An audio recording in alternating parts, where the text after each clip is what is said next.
podcast Mas Batu, obrolan santai membahas kesehatan. Oke, kenalkan dulu, nama saya Hilman Aryanuddin. Saya di sini tidak sendirian, saya ditemani oleh Bu Bidan Ika. Halo Bu Bidan. Halo Mas. Apa kabar? Sehat? Alhamdulillah. Puasanya lancar? Alhamdulillah lancar. Bu Bidan beliau ini sebagai pengampu desa Sidayu, Bu ya? Sidayu. Dan juga sebagai konselor menyusui. Ya, konselor menyusui dari Ikatan Konselor Menyusui Indonesia. Dan juga General Champion ya? Gender Champion Kabupaten Batang 2025. 5. Itu di bidang? Di bidang concern di masalah kesehatan reproduksi. Oke, siap. Wanita. Pas banget ini, cocok dengan topik yang mau kita bahas. Jadi munculnya podcast ini tuh sebenarnya ada beberapa keresahan sih Ibu. Iya. Jadi saya menemukan beberapa berita di sosial media lagi tren di sebuah negara tetangga itu ada kasus terkait kehamilan remaja. Oke. Itu terjadi pada anak remaja usia 9 tahun udah melahirkan Ibu. Itu sangat miris sekali 9 tahun udah melahirkan. Terus yang anak umur 20 tahun itu dia udah beberapa kali, 5 kali mungkin udah bisa melahirkan. Miris ya? Iya, itu kasihan banget itu. Jadi sebenarnya itu yang saya jadi penasaran, hal tersebut itu terjadi karena di tempat yang minim pendidikan, ya, pastinya. Angka kemiskinan tinggi, setelah itu juga minimnya fasilitas kesehatan. Mungkin jauh dari kayak fasilitas kesehatan. Ya betul. Nah ini jadi saya berharap kita sebagai tim dari fasilitas kesehatan untuk memberikan sedikit informasi. Sebenarnya itu kehamilan remaja itu resikonya seperti apa sih Bu? Kok menjadi sesuatu hal yang sangat mungkin kurang bagus atau bagaimana Ibu? Jadi untuk berbicara tentang kesehatan remaja, iya benar. Apalagi sekarang trennya lagi viral ya, iya, tentang betul, kehamilan remaja di sebuah negara yang masih tinggi. Bahkan tadi Mas Hilman bilang anak usia 9 tahun sudah melahirkan. Kok bisa 9 tahun melahirkan gitu. Jadi kembali lagi kita harus tahu apa itu definisi remaja. Iya benar. Jadi menurut Badan Kesehatan Dunia atau WHO, remaja itu adalah manusia dengan rentang usia antara 10 sampai 19 tahun. 19 tahun. Ya. Jadi kehamilan remaja itu juga dibagi menjadi 2, remaja awal dan remaja akhir. Remaja awal itu tahapan pertama itu di usia 10 sampai 14 tahun. Kemudian remaja akhir itu antara usia 15 sampai 19 tahun. Nah, usia remaja 10 sampai 19 tahun itu berdasarkan juga perubahan secara fisik biologisnya, kemudian psikologisnya, kemudian juga sosialnya. Jadi perubahannya nggak hanya dilihat dari perubahan fisiknya saja, tapi juga biologisnya, kesehatan reproduksinya, kemudian psikologisnya juga kan pasti berbeda. Kemudian dengan sosialnya juga. Nah, terkait dengan kehamilan remaja, menurut WHO juga, itu kehamilan yang terjadi di usia remaja. Berarti di usia rentang antara 10 sampai 19 tahun itu. Yang terjadi biasanya kasusnya banyak ini di negara-negara berkembang. Iya. Dari data yang diperoleh itu ada sekitar 21 juta remaja yang hamil setiap tahunnya. Ngeri ya? Emang ngeri juga Ibu ya. 21 juta. Dan 50%-nya itu berakhir dengan aborsi. Wah, kasihan banget itu. Ya. Dan sisanya itu sampai pada kelahiran hidup. Nah, sisanya ini berarti bayi-bayi ini lahir dari seorang orang tua atau ibu yang usianya masih remaja. Belum ada persiapan juga. Iya, pasti. Tadi balik lagi untuk definisi remaja itu kan perkembangan atau perubahannya tidak hanya berubah secara fisik, tapi juga biologisnya, kemudian psikologisnya dan sosialnya. Nah, perubahan ini yang jika remaja ini mengalami sebuah kehamilan atau masa kehamilan itu pasti akan berpengaruh pada kesehatannya, psikologisnya juga sosialnya. Juga. Yang mana kita tahu usia remaja ini kan dia masih butuh untuk bertumbuh ya. Iya betul Pak Ibu, masa-masa emas itu Bu, menentukan nanti masa depannya. Apalagi usia remaja ini berisiko untuk mengalami masa yang momen yang besar, misal sebuah kehamilan di usia yang masih remaja, itu karena sebenarnya kan badannya, tubuhnya masih berkembang untuk tumbuh ya, untuk tumbuh dan berkembang. Nah, usia-usia ini sebenarnya kan dia masih tubuhnya masih banyak asupan, dan biasanya di usia-usia remaja ini dia ada resiko-resiko yang timbul, misal anemia, ya. Kemudian juga ketika kehamilan terjadi di usia remaja itu juga bisa menimbulkan resiko anemia tadi, kelahiran bayi dengan berat yang rendah, kemudian resiko tinggi juga terjadinya preeklamsi. Preeklamsi itu komplikasi yang terjadi di saat kehamilan, bisa juga berlanjut di saat persalinan, bahkan di nifas. Biasanya ditandai dengan tekanan darah yang tinggi, kemudian juga ada tanda-tanda kegawatan yang lain. Jadi memang PR kita semua ya. Iya, betul itu, Ibu.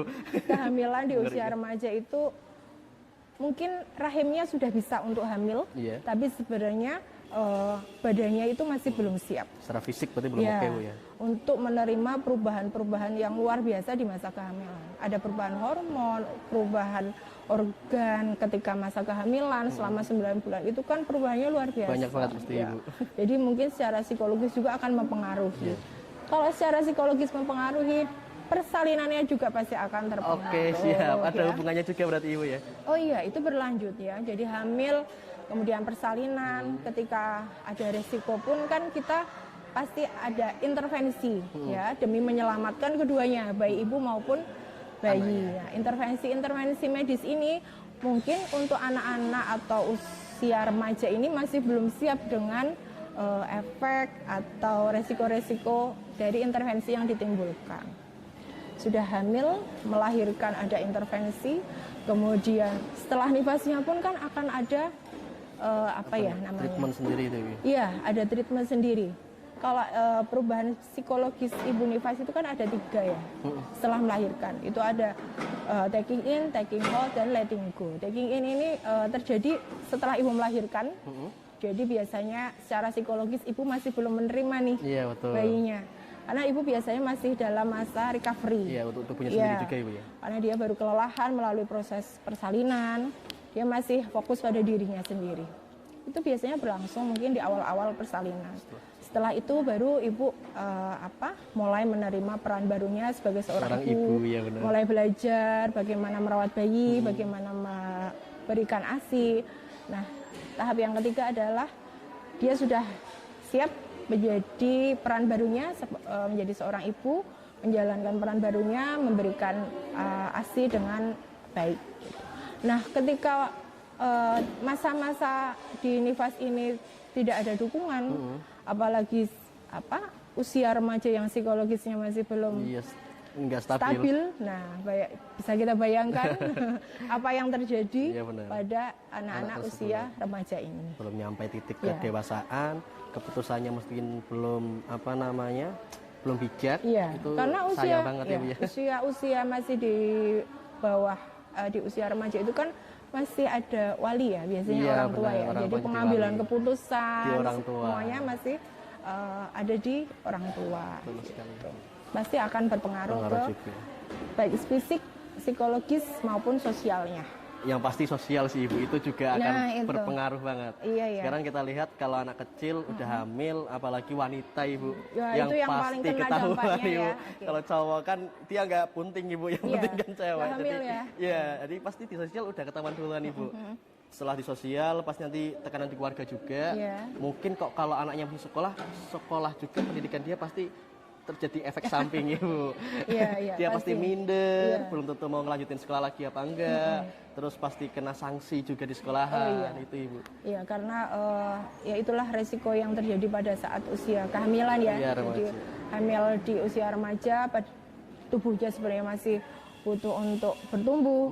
Kemudian psikologisnya juga dia masih masa remaja masih labil.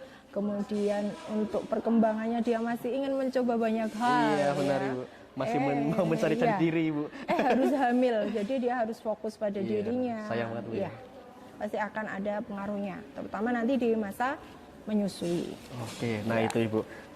Nah, kita lanjut ke menyusui itu sebenarnya ada impact atau ada efek tersendiri nggak sih Bu untuk anak usia remaja itu udah mengalami kehamilan? Oke, jadi gini, yang banyak yang belum tahu tentang kehamilan usia remaja. Mungkin kita tadi bahasnya, efeknya pada saat hamil, melahirkan, kemudian menyusui ya. Ternyata usia kehamilan di rentang usia remaja itu juga ada beberapa hal. Satu, ketika ibu dengan usia remaja itu hamil, itu akan berdampak pada kesehatannya itu jangka panjang. Oh, ngikut nggak hanya pada saat itu. Pas hamil juga enggak ya? Itu akan ngikut dia sampai dia dewasa, bahkan sampai dia tua. Jadi karena dampak dari kesehatan yang ditimbulkan. Kemudian usia kehamilan remaja itu berdampak pada ibu itu bisa stop pertumbuhannya. Oh iya benar, akhirnya nggak jadi perkembangannya nggak ngelanjut ibu ya, kepotong pertumbuhannya dia. Karena dia kan harus memenuhi nutrisi dua, ke dirinya juga ke si bayinya. Apalagi kalau nutrisi yang dikonsumsi itu kurang, nah kita bisa bayangkan itu akan bisa menghambat pertumbuhannya. Gitu. Kemudian juga secara psikologis juga bisa mempengaruhi pola pengasuhan. Oh iya benar, parenting ibu parenting ya, tanpa persiapan, dia tiba-tiba udah ada si bayinya, dia bingung pasti kan. Karena tadi ya, hampir 50% dari kehamilan di usia remaja itu tidak dipersiapkan. Betul ini. Ya, jadi memang secara psikologis pasti akan berpengaruh pada pola pengasuhan nantinya. Dan bayi-bayi yang dilahirkan dari ibu di usia remaja itu akan berdampak pada kesehatan pada bayi juga. Bayinya juga terkena efek sampingnya ibu? Iya, nggak hanya pada ibunya juga pada bayinya. Juga. Gitu. Oke. Gitu ya Mas. Nah ini tadi masalah ASI-nya.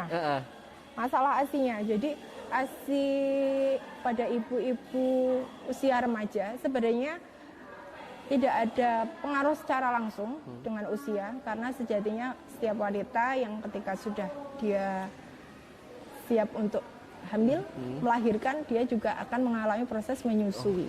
Jadi proses menyusui adalah proses adaptasi. Ya. Jadi adaptasi memang ada tahap-tahapan yang ibu dan suami dan keluarga juga harus ketahui. Gitu. Jadi ada namanya 10 langkah keberhasilan menyusui. Sudah pernah dengar? Belum ibu, baru ini ibu. Oke. Jadi 10 langkah keberhasilan menyusui itu salah satu yang pertama adalah fasilitas kesehatan. Jadi fasilitas kesehatan yang memberikan pelayanan kehamilan, kemudian persalinan, nifas itu juga harus memenuhi 10 langkah keberhasilan menyusui itu. Yang pertama, setiap fasilitas kesehatan itu harus tahu tentang pemberian optimal ASI eksklusif untuk si bayi. Kemudian memberikan edukasi, kemudian juga harus tahu tentang batasan kode-kode pemasaran internasional pengganti ASI. Sudah pernah dengar? Belum lagi ibu, itu baru semua ibu bagi saya. Jadi fasilitas kesehatan itu harus bisa mengetahui, kemudian bijak juga, dan memberikan fasilitas kepada ibu-ibu menyusui ini untuk mensupport. Jadi mengurangi angka kegagalan pemberian ASI pada bayi. Ya, jadi harus paham tentang kode pemasaran internasional ASI, jadi pengganti ASI. Nah pada sejatinya hanya ada 3 kondisi bayi yang boleh tidak diberikan ASI. Itu kenapa ibu? Oh iya, jadi hanya ada 3. Ini sudah ada undang-undangnya. Jadi kita diatur, benar ibu ya? Kita sudah diatur secara undang-undang. Itu ada 3 kondisi bayi yang boleh tidak diberikan ASI secara eksklusif oleh ibunya. Yang pertama, bayi dengan kondisi ibu yang terinfeksi. Jadi mungkin ibunya masih ada infeksi pada ibunya, jadi boleh nih bayi nggak diberikan ASI dari si ibu. Itu ya. Kemudian yang kedua, ibu sedang mengalami kayak treatment kayak ada terapi, kayak kemo gitu Ibu ya. Ya, itu boleh. Efek samping juga nanti ke anaknya lagi kasih ASI. Itu boleh tidak diberikan ASI. Kemudian yang ketiga itu bayi, yang dua tadi kan dari ibunya. Yang terakhir ini bayi yang dengan galaktosemia. Jadi itu kayak bawaan lahir yang memang bayinya tidak bisa mengkonsumsi ASI. Nah, bayi yang tidak bisa mengkonsumsi ASI ini tidak serta-merta, wah ini bayiku nggak bisa mengkonsumsi ASI makan apa Ibu? Itu tuh enggak ya. Jadi itu tuh harus melalui tahap-tahap pemeriksaan. Jadi ibu keluarga nggak bisa mendiagnosa sendiri, wah ini anakku nggak bisa nih minum ASI ibunya gitu. Enggak. Jadi itu memang harus ada tahapan pemeriksaan dari yang berkompeten, misal dokter anak. Gitu. Kemudian yang pertama tadi fasilitas kesehatan, dia harus bijak, kemudian mengetahui dan memfasilitasi ibu untuk pemberian ASI yang optimal. Ya. Kemudian yang kedua adalah tenaga kesehatan. Nah, tenaga yang optimal. Ya. Kemudian yang kedua adalah tenaga kesehatan. Nah, tenaga kesehatan itu harus terlatih dan tahu bagaimana mengedukasi ibu-ibu ini untuk bisa memberikan ASI-nya dengan baik. Ya. Kemudian yang ketiga adalah informasi seputar ASI. Oke. Jadi informasi seputar ASI dan menyusui ini sebaiknya diberikan kepada ibu hamil itu sejak kehamilan. Oh, sebelum punya bayi itu udah dikasih tahu dulu Ibu ya. Jangan sampai bayinya udah lahir, ibunya baru bingung, baru mencari tahu ini apa ASI-nya, bagaimana caranya, kemudian bagaimana menstimulasi biar ASI-nya keluar, ASI-nya sedikit dan lain sebagainya. Biasanya baru heboh setelah bayinya lahir dan setelah bayinya menangis ya. Jadi ibu-ibu baru keburu kelaparan bayinya, kasihan banget. Ibu, keluarga dan pasangan itu biasanya baru mencari tahu apa itu ASI dan lain sebagainya itu di saat bayinya sudah lahir. Harusnya itu sudah dipersiapkan sejak kehamilan. Mungkin ibu-ibu yang masih hamil ini. Ya, yang masih hamil terutama di trimester 3 itu sudah harus tahu ya, sudah harus mendapatkan konseling ya. Konseling itu lebih intens ya daripada misal di kelas-kelas menyusui, di kelas-kelas kehamilan. Biasanya kan kita ada kelas kehamilan ya, kelas ibu hamil itu memang ada materi tentang menyusui. Nah, yang ditekankan lagi adalah di konselingnya. Jadi ketika kita pemeriksaan kehamilan di trimester 3, di menjelang persalinan, menjelang HPL itu ada edukasi khusus untuk menyusui. Jadi didudukkan itu harusnya ya satu pasangan biar tahu suami istri berarti ya. Ibunya doang Ibu. Iya. Si ayahnya juga. Iya. Nanti ini anak lahir mau dikasih apa nih? Gitu. Mau dikasih ASI atau yang lain? Ibu dan suami juga harus tahu resikonya. Ini kalau ada pengganti ASI resikonya apa? Gitu. Jadi semuanya sudah diatur tadi, ada tiga kondisi yang boleh tidak diberikan ASI gitu ya. Jadi ibu yang terinfeksi, ibu dengan ada terapi khusus, kemudian dengan bayi dengan galaktosemia. Jadi bayinya memang tidak bisa mengkonsumsi ASI dari ibunya. Kemudian skin to skin. Apa itu Ibu? Tadi kan fasilitas kesehatan, kemudian tenaga kesehatan yang terlatih ya, diusahakan dalam satu fasilitas kesehatan ini ada mungkin konselor menyusui yang fokus pada ibu-ibu yang mau menyusui, ibu hamil dan ibu nifas yang proses menyusui. Kemudian tadi adalah informasi seputar ASI yang harus diberikan saat kehamilan ya, jadi saat ANC-nya itu sudah diberikan. Kemudian pada saat persalinan, nah ini skin to skin dan IMD ya, skin to skin. Jadi ketika bayi lahir itu kan ada proses namanya inisiasi menyusu. Menyusu dini, bukan menyusui. Bukan ya, beda ya. Menyusu itu bayi yang aktif dari ibunya. Kalau menyusui itu kita yang memberikan. Ya. Jadi skin to skin dan IMD ini kayak jadi kunci loh Mas. Tahapan pertama gitu Ibu ya? Jadi di 1 jam pertama bayi lahir itu stimulasi bayi itu sedang bagus-bagusnya. Ya. Di 1 jam pertama setelah persalinan bayi itu juga masih masa adaptasi ya. Ketika dia mendekat ke ibu, menempel kulit dengan kulit, skin to skin, kemudian juga dilakukan IMD, itu akan menjadi kunci keberhasilan menyusui. Ya, jadi diupayakan itu untuk dimaksimalkan di 1 jam pertama setelah melahirkan. Segera setelah bayi lahir itu ditaruh di dada ibu. Nah, gitu. Kemudian selanjutnya, bagaimana ibu terbantu untuk setelah tadi melahirkan, skin to skin, pulang ke rumah itu nggak dilepas. Nah, biasanya kan kalau sudah di rumah ya sudahlah gitu ya. Nah, itu biasanya hilang tuh di situ. Ibu mulai kebingungan karena di rumah kan terbatas ya, sudah nggak ada tenaga kesehatan yang mendampingi, ya, yang nggak ada yang stay di situ. Nah, ibunya mulai kehilangan mulai agak ragu nih, agak ragu bimbang nih goyang. Nah, di situ nanti peran tenaga kesehatan atau konselor menyusui itu hadir untuk membersamai bagaimana cara memberikan ASI yang baik, kemudian posisi, perlekatan, poin-poin mana yang yang penting pada saat proses menyusui, kemudian kondisi bayinya ini bagaimana, memang dia hisapannya bagus atau tidak pada saat proses menyusui. Berarti ada ibaratnya menganalisa gitu Bu ya? Iya, betul. Kemudian langkah selanjutnya adalah ASI eksklusif. Ya, ASI eksklusif itu diberikan pada bayi sejak dia lahir sampai usia 6 bulan. 6 bulan. Ya, tanpa pemberian apapun ya, pendamping termasuk PASI ya atau susu formula itu tidak dianjurkan. Nah, di sini peran-peran tenaga kesehatan, keluarga dan pasangan itu nomor 1 karena yang akan bersama ibu dan bayi selama 24 jam penuh kan keluarga dan suami. Ya. Jadi suami juga harus tahu nih ya bagaimana memberikan dukungan kepada ibu-ibu yang menyusui.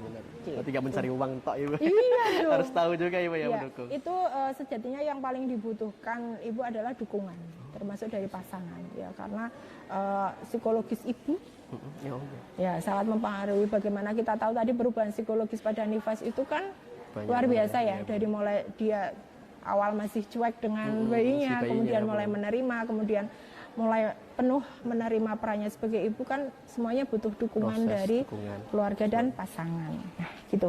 Kemudian rawat gabung. Pada saat persalinan di fasilitas kesehatan itu diupayakan bayinya itu berada dalam satu ruangan bersama ibu. Jadi itu juga meningkatkan bonding atau meningkatkan chemistry antara ibu sama bayinya. Ya. Jadi bisa meningkatkan, wah ini anakku nih gitu ya. Jadi bisa meningkatkan rasa kasih sayang pada antara ibu dan anak ini. Jadi jangan dipisah ya. Biasanya masih ada tuh yang masih dipisah, diberikan hanya pada saat momen-momen tertentu saja. Kemudian menyusui itu secara on demand. Itu semau bayi. Jadi nggak usah dijadwal, nanti tiap 3 jam sekali, tidak. Karena memang, nah ini yang banyak orang tua atau bapak dan ibu yang masih belum tahu tentang sinyal lapar pada bayi. Nah, jadi bayi-bayi itu sama seperti orang dewasa juga ada sinyal lapar. Ya. Saya taunya bayi itu nangis tuh ibu. Dan tanda kecukupan ASI juga harus tahu ya. Jadi tidak semua tangisan bayi itu artinya lapar, tidak gitu. Jadi inilah yang harus dipelajari sejak kehamilan. Ya.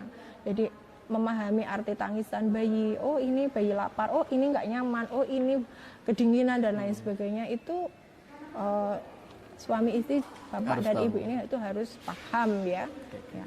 Kemudian hindari penggunaan dot dan empeng. Itu kenapa ibu? Itu masih banyak ibu, kadang ada yang memakai gitu juga ibu. Ya. Jadi secara anatomi atau secara bentuk aja udah beda ya. Iya benar. Dari mana ASI dan dari mana susu formula. Ya. Jadi secara anatomi juga berbeda. Itu di awal-awal bayi lahir kan dia masih belajar nih. Ibu dan bayi masih belajar untuk ibu belajar menyusui, bayi belajar menyusu ya. Ketika ada benda asing atau ketika ada hal lain yang mendistract itu, kan fokus bayi akhirnya terpecah gitu ya. ini apa nih? Ini kayaknya juga keluar makanan nih, tapi kok bukan kayak enggak. Saya nggak harus ngisep, saya nggak harus menghisap dengan kuat. Oh ternyata pakai dot. Ketika dia nangis, oh tadi udah minum banyak nih, tapi masih nangis juga, empeng maju, gitu ya. Nah penggunaan dot dan empeng ini sebenarnya juga dibatasi, tidak boleh digunakan tanpa indikasi atau tanpa konsultasi terlebih dahulu. Jadi untuk ibu-ibu yang baru melahirkan, ketika ada kesulitan menyusui, segera carilah pertolongan, bisa ke tenaga kesehatan atau ke konselor menyusui. Nah yang terakhir adalah tadi dukungan pasca pulang ya. Jadi ketika sudah pulang ke rumah, tenaga kesehatan disarankan udah nggak 24 jam itu sudah pulang, jadi untuk memantau bagaimana proses dari ibu ini memberikan ASI-nya. Gitu. Jadi bagaimana, ada kesulitankah, ada gangguan atau ada gangguankah atau apa pada proses menyusuinya, ini juga harus dipantau juga. Nah 10 langkah ini yang harus benar-benar diketahui sama ibu-ibu yang mau sebenarnya nggak hamil juga ibu ya, yang mau ibaratnya mau punya anak, itu kan harus tahu dulu.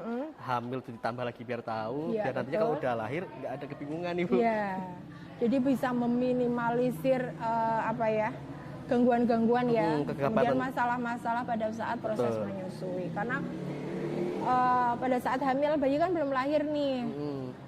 Ketika bayi lahir, wah adalah itu pecah tangisan bayi ya. Biasanya itu membuat panik orang tua, mbah-mbahnya juga. Di awal-awal kelahiran ASI-nya masih belum keluar, ya itu langsung deh. Udahlah, cepatlah dicarikanlah pengganti ASI. Padahal kita tahu pemberian pengganti ASI itu sudah diatur oleh undang-undang. Ada undang-undangnya juga ibu? Iya, ada undang-undangnya. Kalau di internasional itu ada kode internasional pemasaran tadi tentang pengganti ASI, itu mungkin adalah beberapa poin yang harus dipatuhi, termasuk fasilitas kesehatan ya. Di poin pertama tadi, fasilitas kesehatan itu harus tahu tentang itu, ya, mematuhi kebijakan, kemudian memberikan fasilitas kepada ibu menyusui. Kemudian juga tenaga kesehatan tadi yang terlatih, ya, juga harus tahu nih ketika bayi ini ada masalah proses menyusuinya, bagaimana harus menyelesaikan tindakannya bagaimana? Ya, tindakannya bagaimana, gitu. Menyusui ibu, oke. Berarti itu diatur juga di dalam negara ibu ya, negara juga beribaratnya andil dalam menyusui tersebut. Betul. Karena gini, menyusui itu kan kalau di awal-awal itu adalah proses belajar, kemudian proses adaptasi ya. Kemudian juga selain itu kita membantu. Jadi manfaatnya itu tidak hanya di ibu, di bayi, tapi juga untuk di keluarga dan negara. Nah, jadi manfaatnya. Iya, kok bisa itu ibu? Ya. Jadi ketika kita memberikan ASI dari ibu ke bayi itu kan sebuah ketahanan pangan mandiri. Oh iya benar ibu. Kita nggak repot-repot, nggak repot-repot, nggak tergantung pada apapun ya. Jadi tinggal ibunya aja dapat support dari keluarga yang baik, kemudian dapat nutrisi yang baik, udah itu dapat, ya, langsung ya. Jadi memberikan ASI itu bisa membantu negara bisa menjadi lebih baik. Kalau bayinya tercukupi ASI-nya, kemudian juga perkembangan dan pertumbuhannya bagus, otomatis angka stunting, resiko stuntingnya juga kan bisa turun. Mengurangi stunting. Nah, begitu juga sebaliknya, ketika ibu-ibu ini terkendala pemberian ASI-nya, pasti kan akan berpengaruh juga pada perkembangan dan pertumbuhan anak-anaknya. Dan resiko stuntingnya juga akan naik. Lebih tinggi.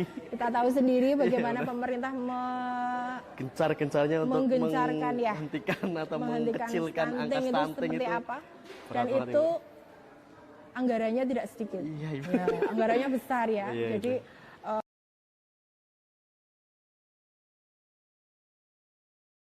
kolostrum dari ibunya, kekebalan tubuhnya akan lebih baik, beda dengan yang dapat sufor gitu. Kemudian sufor juga kan industrial ya, melalui proses Ada pengawet pastinya. Ya, pastinya terus begitu. ada bahan-bahan kimia juga Ibu. Nah itu sebagai orang tua juga harus bijak. Betul ya. banget itu. Sebelum mengambil keputusan itu, carilah pertolongan ke tenaga kesehatan atau ke konselor menyusui. Gitu. Itu tadi kita udah nyambung ke manfaat ASI nih Ibu bagi bayi. Kalau buat ibunya sendiri nih Ibu, ada manfaatnya nggak Bu? Ya jelas Bu. Apa itu Ibu? Ya, pada saat awal setelah melahirkan, ibu itu memberikan ASI. Tadi ya ditandai dengan IMD, yaitu bisa bermanfaat itu memulihkan ibu pasca persalinan. Ya. Jadi hisapan-hisapan yang dilakukan bayi itu kan di 1 jam pertama, hisapan bayi itu sangat kuat, ya, dan agak berkurang di jam berikutnya. Ya. Jadi proses IMD di awal-awal atau proses menyusu dan menyusui di awal di awal masa nifas atau setelah persalinan itu akan membuat ibu akan lebih cepat pulih, ya, dan lebih cepat bugar melalui masa nifasnya. Ya. Kemudian bisa menurunkan stres dan resiko terjadinya depresi pasca persalinan. Baby blues. Baby blues itu yang rame banget. Ya lagi rame ya. Jadi banyak ibu-ibu yang terkena baby blues. Karena salah satunya adalah masalah menyusui. Sudah ke-trigger dulu ibu pasti ibunya ya. Aduh ini nanti kayak gini gimana? Ya bagaimana ini ibunya sudah stres juga. Itu kemudian menyusui apalagi secara eksklusif itu sudah termasuk adalah KB alami. Ya, jadi ibu ini sudah terbantu dengan proses menyusui. Kemudian juga bisa membantu berat badan ibu lebih turun. Siap. Ya. Itu permasalahan banget bagi ibu-ibu aja sih. Biasanya kan kenaikan berat badan pada saat kehamilan ya, ketika masuk proses menyusui itu biasanya ibu-ibu agak langsing-langsing ya, karena memang proses menyusui itu seperti kita olahraga membakar sekian ribu kalori. Siap. Bayangkan setiap hari berapa kali menyusui. Banyak banget itu Bu. Itu kalori yang dibakar udah kayak orang lari berapa kilometer. Iya. Kita kayak fitness di gym berapa jam gitu ya. Hemat banget itu. Iya. Kemudian juga berdampak pada kesehatan reproduksi, termasuk menurunkan resiko terjadinya kanker payudara. Jadi ngeri juga Ibu. Iya. Angkanya kan juga banyak tinggi ya kanker payudara di sekitar kita ya, masih tinggi ya. Nah itu berdampak pada kesehatan, kemudian manfaat untuk penurunan komplikasi pasca persalinan, kemudian menurunkan angka depresi ibu nifas, kemudian juga membantu KB alami. KB dan bakar kalori juga itu. Bakar kalori juga akan berat badannya turun ke seperti sebelum melahirkan. Ya gitu. Kalau pada bayi jelas karena nutrisi yang diberikan ASI yang diberikan dari ibu ke bayi itu kan menutrisi ya, jadi memberikan manfaat selain kekebalan, kemudian juga meningkatkan kecerdasan. Ya. Jadi IQ anak yang diberikan ASI dengan atau yang lain itu berbeda. Berdasarkan penelitian itu berbeda. Jadi pemberian ASI eksklusif itu selain tadi mensupport pertumbuhannya, nutrisinya, kesehatannya, juga membuat anak-anak ini bisa secara psikologis juga lebih tenang. Ya, anak-anak ini lebih lebih calm. Karena satu nutrisinya bagus, kemudian bondingnya antara ibunya kan dapat. Ya, gitu. Kemudian untuk kesehatannya juga kan jangka panjang.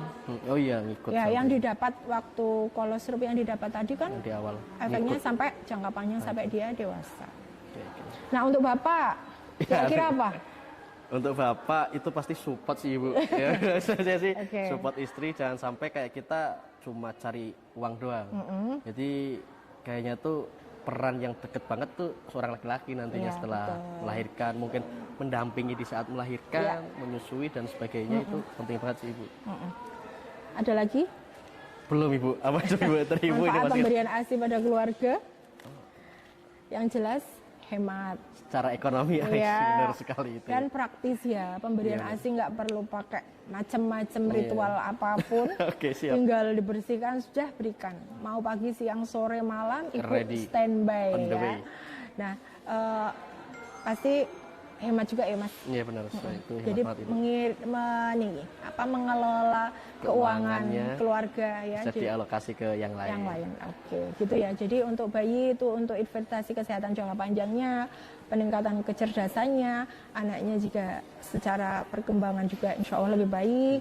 Kemudian untuk ibu juga efek ke jangka panjangnya, resiko terjadinya kanker payudara juga lebih kecil. Kemudian bisa untuk KB alami juga, bisa untuk membantu ibu menurunkan berat badan pasca persalinan. Kemudian untuk negara juga, ya negara juga punya SDM yang lebih bagus tentunya ya, anak-anak yang dengan kualitas yang bagus, kesehatan lebih bagus. Untuk keluarga juga bisa menghemat keuangan keluarga. Ya, oke. Benar sih. Itu keren banget Bu. Yang saya notice tadi itu sebenarnya tuh bayi lahir tuh udah ada makanannya tersendiri Bu. Ya, jadi betul. kok kenapa kita mencari makanan yang lain? Ya. Terus yang kerennya lagi udah sesuai dosis lagi. Ya. Jadi kita nggak pusing-pusing kayak yang susu umur 1 sampai ini kan kan. Betul. Kita bilang ini umur saya berapa ya, terus merek gitu kan kita pusing di situ. Kenapa enggak kita manfaat yang ada aja gitu. Kalau ada permasalahan bukan si bayinya yang jadi korban, tapi kita dari keluarga mencari solusi gitu ya. Betul. Ya. Makanya saya selalu bilang kalau ada masalah, ayolah monggo cari pertolongan. Ya. Cari pertolongan. Kenapa nih biasanya bayinya mbahnya atau keluarga yang di rumah itu sudah panik ketika mendengar tangisan bayi gitu. Yang tantrum bukan anaknya Bu, tapi sih keluarganya gitu. Padahal bayi itu kalau komunikasinya apa? Dengan tangisan. Kan belum bisa ngomong dia. Iya sih benar. Dia apa-apa kan nangis, apa-apa menangis. Nah, itu yang harus kita ketahui. Oh, ini nangis karena kelapar atau nangis karena nggak nyaman atau karena kedinginan dan lain sebagainya gitu. Jadi memang harus sama-sama belajar sejak masa kehamilan. Ya, gitu. Ini biasanya ibu-ibu tuh repot di baju, repot di nanti di troli, repot nanti namanya yang cakep siapa ya, itu ibu lupa gitu. Dengan apa yang penting terkait menyusui tersebut ibu ya. Jadi mungkin ditekankan lagi di trimester 3 atau di trimester akhir itu bisa memberikan konseling tentang menyusui dan komitmen suami istri ini dan mungkin keluarga juga terdekat bisa dilibatkan.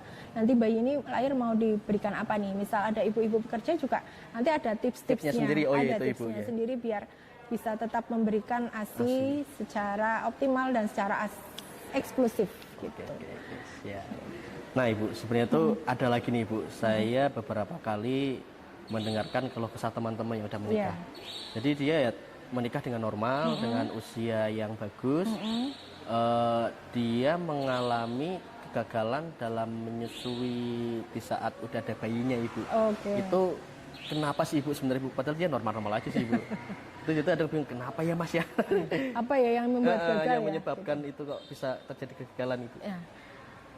Kegagalan, lagi-lagi 10 langkah keberhasilan menyusui ini kita koreksi satu-satu. Ya. Apakah fasilitas kesehatan selama kehamilan dan persalinannya memberikan support, kemudian tenaga kesehatannya memberikan support atau tidak, kemudian pada saat proses persalinannya apakah ada prosedur atau langkah-langkah yang terlewat seperti MD atau skin to skin, kemudian pada saat perawatan pasca nifasnya ada juga yang terlewat prosedurnya atau tidak.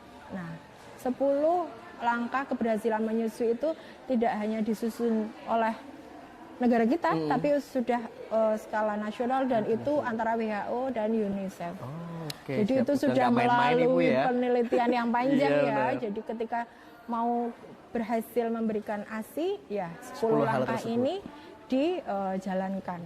PR untuk fasilitas kesehatan, tenaga kesehatan dan suami dan keluarga juga harus ikut serta dalam memberikan support itu. Kalau ini Bu, terkait stres biasanya itu ngaruh nggak sih Bu? Oh iya dong. Jadi produksi ASI itu memang tidak masalah ASINya sedikit atau banyak. Itu, ya. benar. Jadi memang dukungan itu yang utama. Dan niat ya. Kalau kita udah niat, kesulitan seperti apapun insya Allah akan dihadapi. Tapi ketika sudah niat tapi supportnya juga kurang dari suami, udahlah daripada anaknya nangis terus, udahlah berikan aja ini, gitu. Banyak sudahlah kasih aja ini, dari tadi nangis, oh bayi kan lahir mau makan gitu. Kita lupa ya, ASI itu kan makanan. Iya benar Ibu. Ya, tidak hanya kita, walaupun itu bentuknya aja, itu juga makanan loh, makanan untuk anak-anak yang mudah dicerna untuk bayi dan komposisinya sudah sesuai dengan apa yang dibutuhkan bayi. Ya, gitu. Jadi ketika ada masalah segera cari pertolongan. Bisa ke fasilitas kesehatannya yang misal ibu persalinannya di mana, monggo untuk mencari pertolongan. Mungkin bisa ngubungin kayak bidan desa juga Ibu ya. Boleh, setiap bisa. Desa kan ada bidannya sendiri ya, ada pembina wilayahnya masing-masing ya, bisa segera menghubungi. Jadi permasalahan menyusui itu, aduh kalau kita ngomongin permasalahan menyusui itu ya cukup kompleks ya. Jadi ibunya juga bayinya, jadi banyak hal yang memang harus diketahui orang tua dan keluarganya. Apakah memang ini dari ibunya atau dari bayinya. Jadi proses dan daripada proses menyusui itu kan ada yang harus diperhatikan. Awal-awal itu harus belajar bagaimana posisi menyusui. Oh iya benar ya. Bagaimana posisi menyusui yang benar, kemudian perlekatan. Oh ini antara mulut bayi dengan payudara ibu udah pas belum ya? Atau hanya kayaknya ini mimik kok Bu, mimiknya berjam-jam, hampir 2 jam. Tapi setelah dilepas nangis lagi. Oh ini berarti ada yang belum sesuai. Ya, ada yang belum sesuai nih. Nah, disitulah carilah segera pertolongan. Gitu. Apalagi ketika bayinya kayak merasa haus. Ini mimiknya kok nggak berhenti gitu ya. Kemudian sehari sampai ibunya sampai nggak bisa ngapa-ngapain gitu ya. Follow sama bayi gitu. Padahal kita tahu bayi itu kalau ketika sudah kenyang ya sudah. Berarti ada itu kenyangnya juga Ibu. Iya, nggak nyusu sampai ibunya nggak bisa mandi itu ada ya. Sampai nggak bisa mandi, nggak bisa ngapa-ngapain itu ada. Dan itu memang ada tahapan-tahapannya. Nah itu yang harus ibu dan ayah ketahui sejak masa kehamilan. Jadi ketika nanti bayinya lahir tuh nggak kaget. Oh ini ternyata masa ini ya. Kayak gini ya benar. Growth spurt ya. Jadi memang bayi itu akan menempel pada ibu itu ada masanya gitu. Oh ini nangis terus ya, kenapa ya? Nangisnya kejer, nangisnya sambil mengejan gitu. Oh ini ternyata kolik ya. Oh ini harus bagaimana gitu. Jadi memang banyak hal yang harus diketahui. Kan mau nikah juga ada persiapan tuh. Iya benar. Ya. Masa mau yang ini jangka panjang ya, yang punya manfaat dan memang yang harus diberikan pada anak kita sampai terlewat ya, jangan sampai terlewat. Itu katanya masa-masa emas gitu ya. Ya betul. Sampai 1000 hari pertama kehidupannya, dari mulai ibunya hamil sampai usia 2 tahun. 2 tahun itu masa-masa itu emas. Kalau itu benar-benar harus dimanfaatkan semaksimal mungkin. Apalagi mungkin. Kita nanti yang saya nantinya sebagai seorang orang tua, itu kan tanggung jawab sih Ibu, pemberian dari Yang Maha Kuasa. Kita kok sampai melakukannya nggak semaksimal mungkin, kasihan anaknya sih Ibu.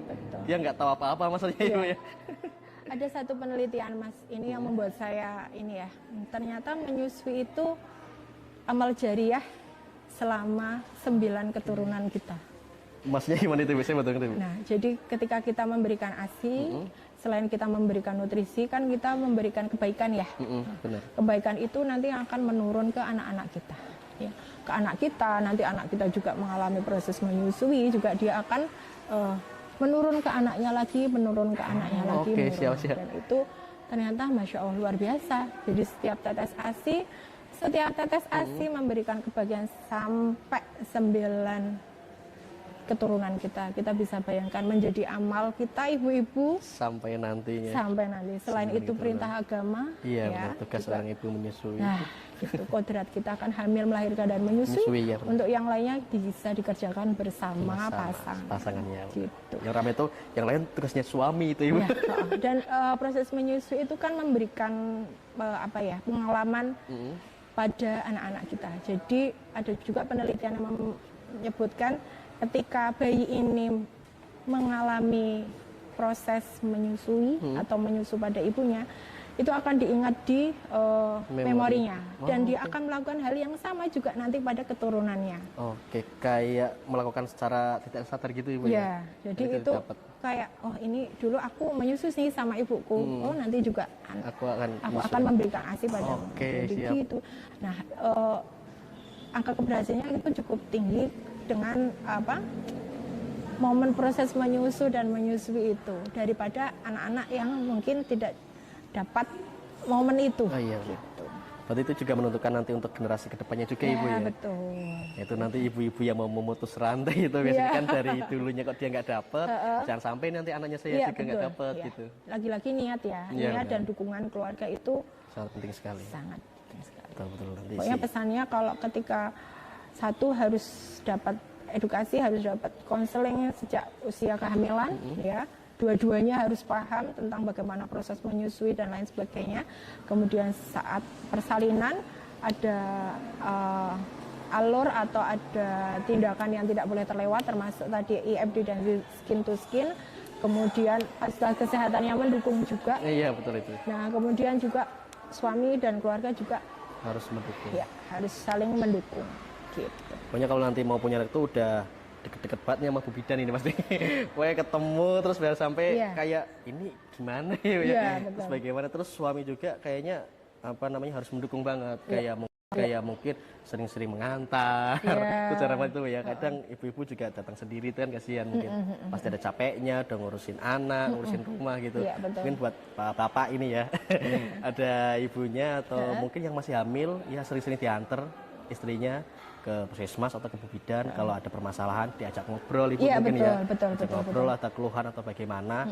Ya kalau mau dibilang capek sih capek semua ibu ya. Jadi semuanya memiliki peran penting semua. Jadi nggak ada yang mendingan kamu deh. Kayaknya penting semua, jangan sampai kayak hal itu terlewatkan. Soalnya sayang banget buat si bayinya. Momennya terlewatkan ya. Iya benar. Dan tadi dijelaskan sama Bu Bidan juga, itu manfaatnya Masya Allah keren banget ya. Kalau saya mendengar tuh keren banget. Terus udah kita sebenarnya nggak repot, manfaatnya banyak banget, nggak buat bayi juga, itu buat semuanya ibu. Kok sampai itu nggak kita ambil secara maksimal, itu sayang banget. Gitu. Begitu ibu ya. Ibu, ini mungkin kita cukup pembahasannya. Ibu ada tambahan lagi? Kayaknya cukup ya. Udah cukup juga ibu ya. Pokoknya tadi pesannya, pokoknya kalau ada masalah menyusui, monggo harus segera cari pertolongan, ya. Bisa monggo menghubungi tenaga kesehatan yang terdekat atau mungkin konselor menyusui yang ibu-ibu sudah tahu. Oke. Tambah lagi mungkin ibu, jangan sampai kita gampang mendiagnosa hal-hal yang kita nggak tahu. Iya betul. Kita lihat di sosial media, kita tanya ChatGPT yang lagi rame, kita nggak tahu apa-apa, kita tanya ChatGPT langsung ngambil diagnosa sendiri. Iya betul. Kasihan nanti si anak atau si ibunya yang terkena dampaknya. Jadi lebih baik kita bertanya kepada tenaga medis yang lebih tahu ibu ya. Dan terus kita nggak secepat mungkin mengambil informasi. Ya, betul. Mungkin itu benar, tapi kita mengambilnya kurang tepat. Jadi kita jangan sampai mendiagnosa secara cepat. Gitu ya, Bu ya. Mungkin gitu dari saya. Terima kasih Bu Ika sudah menemani saya. Semoga nanti kita ngobrol lagi tentang ASI dan menyusui. Oke, siap. Masih banyak sih Ibu. Kayak tahap-tahapannya tuh masih banyak banget. Nanti kita bahas lagi. Saya terima kasih Ibu. Sama-sama. Semoga informasi ini bermanfaat banget bagi teman-teman kita yang menonton. Iya. Dan jangan bosan-bosan. Mungkin kalau ada pertanyaan bisa tinggal komen di bawah untuk podcast kita ke depan. Ya. Terima kasih dari saya. Wassalamualaikum warahmatullahi wabarakatuh. Waalaikumsalam warahmatullahi wabarakatuh.